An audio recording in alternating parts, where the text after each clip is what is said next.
Ipinakilala ng Panginoong Hesus na ang Diyos ay ating Ama na malapit sa atin, na ang pandinig ay laging bukas sa atin dahil siya ay nagmamalasakit sa atin. Sadya niya tayong pinakikinggan kung tayo ay humihiling sa Kanya. Ang malasakit na ito ng ating Ama ang dahilan kung bakit tayo ay dapat na laging manalangin. Nalulugod siya kung siya ay ating pinananaligan at hinahanap. Ikinalulugod niya kung tayo ay sumasamba sa Kanya sa espiritu at katotohanan. Personal na naranasan ng salmista ang katotohanan ito.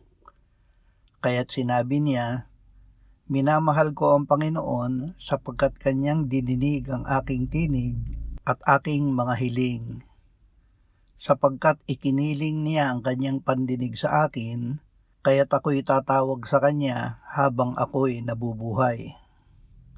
Kahit na ang mga makasalanan na magpasya ngayon na tumawag sa Panginoon ay pakikinggan ng Diyos, hindi niya sila sasagutin ng hindi.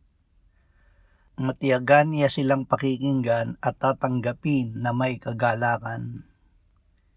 Ito ay inilarawan ng Panginoong Hesus sa pamamagitan ng Ama ng alibughang anak. Nang magbalik ang anak sa kanyang ama, ito ay ikinatuwa ng Ama. Nang magsalita ang kanyang anak, "Ama, nagkasala ako laban sa langit at sa iyo, hindi na ako karapat-dapat na tawaging anak mo," ay sinabi ng Ama sa kanyang mga alipin, "Dali, dalhin ninyo rito ang pinakamagandang kasuotan at isuot ninyo sa kanya. Lagyan ninyo ng singsing ang kanyang daliri at mga sandalyas ang kanyang mga paa. At kunin ninyo ang pinatabang guya at patayin ito, at tayo'y kumain at magdiwang. Sapagkat ang anak mong ito ay patay na, at muling nabuhay, siya'y nawala at datagpuan." Ito ay naranasan natin noong una tayong lumapit sa Diyos. Kahit hindi pa tayo marunong manalangin, kahit na hindi pa tayo marunong sa Biblia, kahit hindi pa natin alam kung paano magpahayag ng pananampalataya, ito ay dahil Diyos ang unang naghayag ng Kanyang pag-ibig sa atin.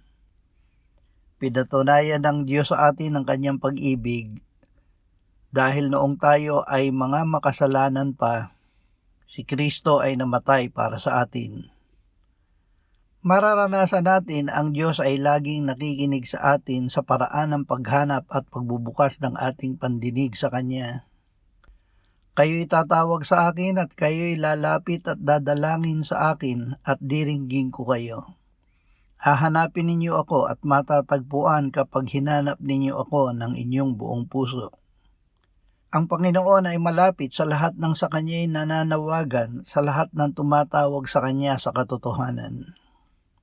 Ang pakikinig sa Diyos ay pahiwatig na tayo ay tinawag ni Kristo na maging Kanyang mga tupa.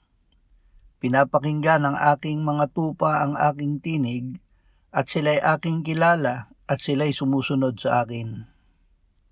Ang pagbabasa ng Biblia at ang pakikinig sa pangangaral at pagtuturo ng Biblia ay pagbubukas ng ating pandinig sa Diyos. Kung hindi pa tayo sanay sa Biblia, ilalagay sa atin ng Espiritu Santo ang kababaang loob na maging bukas ang pandinig sa mga taong ginagamit niya na maghatid ng mabuting balita sa atin. Madalas na may magsasalita sa atin sa pang-araw-araw na buhay, hindi ng sermon o pangangaral, kundi ng mabubuting bagay kung paano tayo mamumuhay na may kagalakan at pananampalataya sa Diyos. Huwag natin agad hatulan ang nagsasalita sa atin. Ang pagsagot bago pa man makinig ay kahangalan.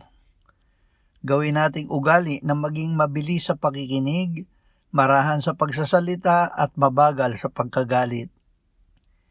Ito ay isa sa mga paraan ng pamumuhay sa pag-ibig ng Diyos. Ang Diyos ay pag-ibig at ang nananatili sa pag-ibig ay nananatili sa Diyos at ang Diyos ay nananatili sa Kanya. Sana